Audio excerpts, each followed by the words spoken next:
उत्तर Korea के Kim Jong Un Putin के साथ हथियार शिखर सम्मेलन के लिए रूस पहुंचे।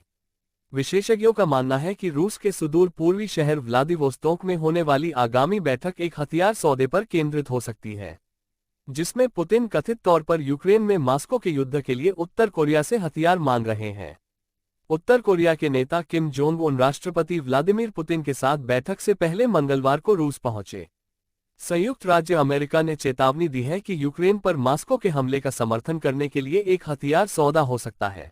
उत्तर कोरियाई राज्य मीडिया द्वारा प्रकाशित छवियों के अनुसार एक दुर्लभ विदेश यात्रा और महामारी के बाद अपनी पहली यात्रा करते हुए किम ने रविवार शाम को प्योंगयांग से प्रस्थान करते समय अपनी भारी बख्तरबंद निजी ट्रेन के दरवाजे से हाथ हिलाया।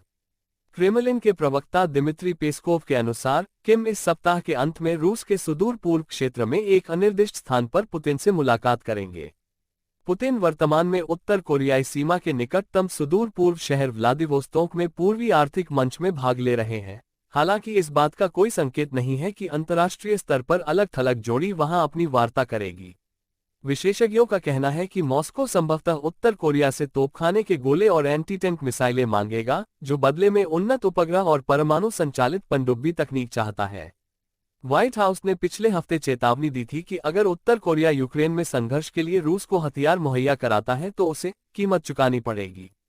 आधिकारिक Korean central news agency KCNA के अनुसार चेतावनियों को धता बताते हुए किम रविवार को उत्तर कोरिया से रूस के लिए रवाना हो गए।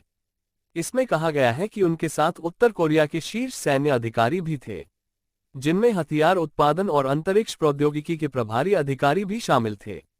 पेस्कोव ने कहा कि दोनों नेता संवेदनशील क्षेत्रों पर सहयोग करेंगे जो सार्वजनिक प्रकटीकरण और घोषणाओं का विषय नहीं होना चाहिए।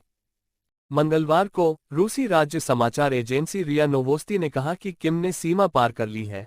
तस्वीरों में गहरे हरे रंग की गाड़ियों वाली ट्रेन को रूसी रेलवे लोकोमोटिव द्वारा ट्रैक पर खींचा जा रहा है। विश्लेषकों ने कहा कि किम कोरियाई पीपुल्स आर्मी मार्शल पाक जोंग चोन और युद्ध सामग्री उद्योग विभाग के निदेशक जो चुन रियोंग सहित अपने शीर्ष सैन्य अधिकारियों के साथ रूस की यात्रा कर रहे हैं। सियोल में उत्तर कोरियाई अध्ययन विश्वविद्यालय के अध्यक्ष यांग मू जिन ने AFP को बताया। इससे संकेत मिलता है कि पुतिन किम शिखर सम्मेलन में रूस और उत्तर कोरिया के संभावित सैन्य सहयोग पर भारी ध्यान केंद्रित होने की संभावना है। मॉस्को ने जुलाई में रक्षा मंत्री सर्गेई शोइगु को प्योंगयांग भेजा था। उन्होंने हाल ही में द्विपक्षीय संयुक्त नौसैनिक अभ्यास का विचार रखा है। वाशिंगटन का कहना है कि किम मॉस्को के यूक्रेन आक्रमण के लिए अपने समर्थन में दृढ़ रहे हैं, जिसमें रॉकेट और मिसाइलों की आपूर्ति भी शामिल है। लेकिन मॉस्को और प्योंगयांग दोनों ने इस बात से इनकार किया है कि उत्तर कोरिया ने रूस को हथियारों की आपूर्ति की है या करेगा, जिसने पिछले साल की शुरुआत में यूक्रेन पर हमला शुरू करने के बाद से लड़ाई में उसके हथियारों के विशाल भंडार को खा लिया है। कोरोना वायरस महामारी की शुरुआत के बाद से किम ने उत्तर कोरिया से बाहर यात्रा नहीं की है। उनकी आखिरी उचित विदेश यात्रा 2019 में पुतिन से मिलने के लिए रूस की थी। उत्तर कोरिया के पास कच्चा गोला बारूद है जो पुतिन को यूक्रेन में अपने अवैध युद्ध के लिए चाहिए, जबकि मॉस्को के पास पनडुब्बी, बैलिस्टिक और उपग्रह प्रौद्योगिकियां हैं जो प्योंगयांग को आर्थिक प्रतिबंधों के तहत आने वाली इंजीनियरिंग चुनौतियों से निपटने में मदद कर सकती हैं। लीफ एरिक इसले, एक प्रोफेसर ने कहा, सियोल में ईवा विश्वविद्यालय। सोमवार को संयुक्त राज्य अमेरिका ने पुतिन को किम से मुलाकात के लिए बेताब बताया। विदेश विभाग के प्रवक्ता मैथ्यू मिलर ने कहा, एक युद्ध में सहायता मांगने के लिए एक अंतर्राष्ट्रीय पारिया से मिलने के लिए अपने ही देश की पूरी यात्रा करनी पड़ी, जिसके शुरुआती महीने में जीतने की उन्हें उम्मीद थी। मैं इसे सहायता के लिए भीख मांगने के रूप में चित्रित करूंगा। उन्होंने कहा, मैं दोनों देशों को याद दिलाऊंगा कि उत्तर कोरिया से रूस को हथियारों का कोई भी हस्तांतरण संयुक्त राष्ट्र सुरक्षा परिषद के कई प्रस्तावों का उल्लंघन होगा। वाशिंगटन ने कहा है कि रूस सर्दियों में यूक्रेन की खाद्य आपूर्ति और हीटिंग बुनियादी ढांचे पर हमला करने के लिए उत्तर कोरिया के हथियारों का इस्तेमाल कर सकता है ताकि किसी अन्य संप्रभु राष्ट्र से संबंधित क्षेत्र को जीतने की कोशिश की जा सके।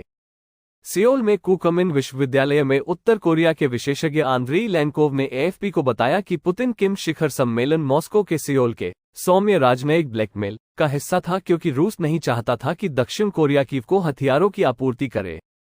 सियोल एक प्रमुख हथियार निर्यातक है और उसने कीव के सहयोगी पोलैंड को टैंक बेचे हैं, लेकिन लंबे समय से चली आ रही घरेलू नीति उसे सक्रिय संघर्षों में हथियार बेचने से रोकती है। लेनकोव ने कहा, रूसी सरकार की अब बड़ी चिंता यूक्रेन को दक्षिण कोरियाई गोला बारूद की संभावित खेप है। सिर्फ एक खेप नहीं बल्कि बहुत सारी खेप।